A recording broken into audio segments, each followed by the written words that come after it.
Kisah Khalifah Umar bin Abdul Aziz, sang khalifah yang adil dan zuhud.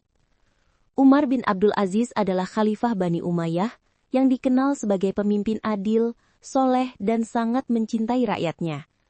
Ia lahir pada tahun 682 Masehi. Ia juga menjadi khalifah pada tahun 717 Masehi.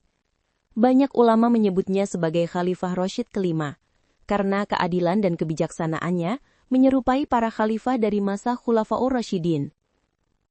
Asal-usul dan pendidikan. Umar bin Abdul Aziz adalah cucu dari Khalifah Umar bin Khattab melalui ibunya Ummu Asim binti Asim bin Umar. Sejak kecil, ia dididik dalam suasana ilmu dan keagamaan. Gurunya adalah para ulama besar Madinah yang menanamkan nilai kejujuran, keadilan, dan kesederhanaan. Menjadi khalifah. Sebelum menjadi khalifah, Umar menjabat sebagai gubernur Madinah.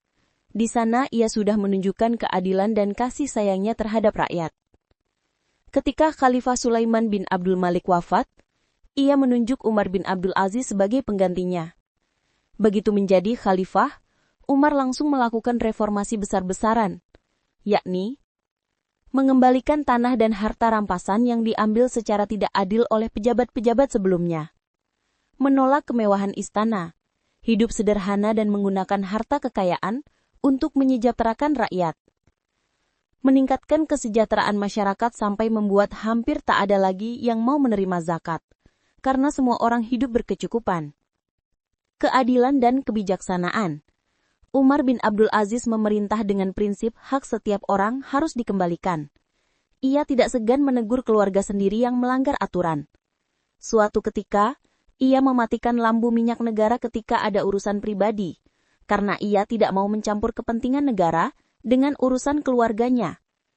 Ia juga menghapus kutukan terhadap Ali bin Abi Thalib dalam khutbah Jumat, sebuah kebiasaan buruk yang diwarisi dari masa sebelumnya, dan menggantinya dengan doa kebaikan bagi umat Islam.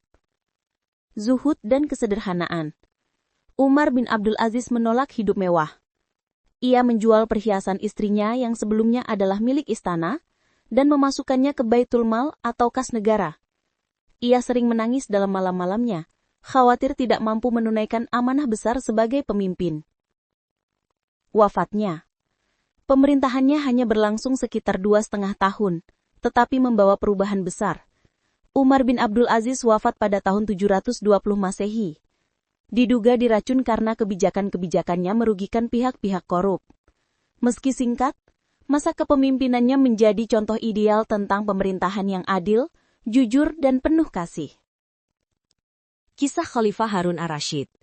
Harun ar-Rasyid adalah salah satu khalifah paling terkenal dari Bani Abbasiyah yang memerintah dari tahun 786 hingga 809 Masehi.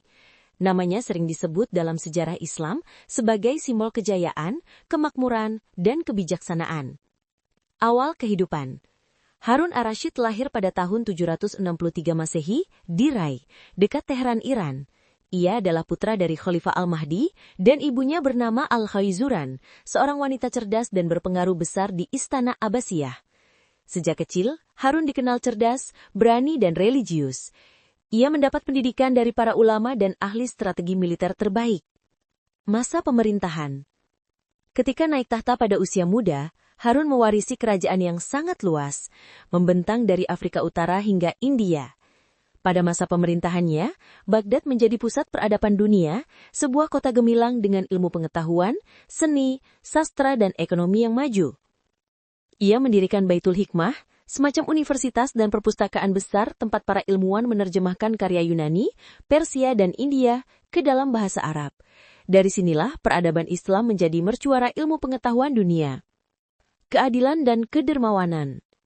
Harun ar-Rasyid dikenal sebagai khalifah yang adil dan dermawan. Ia sering menyamar di malam hari untuk mengetahui kondisi rakyatnya secara langsung. Banyak kisah menyebutkan bahwa ia menolong orang miskin tanpa mereka tahu bahwa yang datang adalah sang khalifah sendiri. Ia juga dikenal rajin beribadah, setiap tahun ia menunaikan haji atau mengirim kafilah haji besar sambil menyertai pasukan jihad ke perbatasan Bizantium. Hubungan dengan ilmuwan.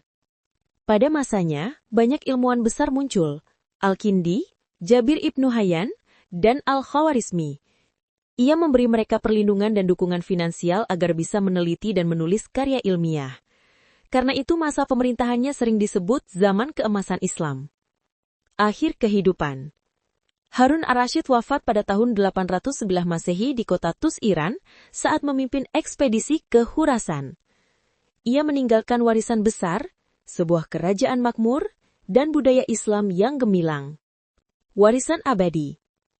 Harun ar-Rasyid tidak hanya diingat sebagai penguasa besar, tapi juga sebagai simbol kebijaksanaan dan keadilan Islam.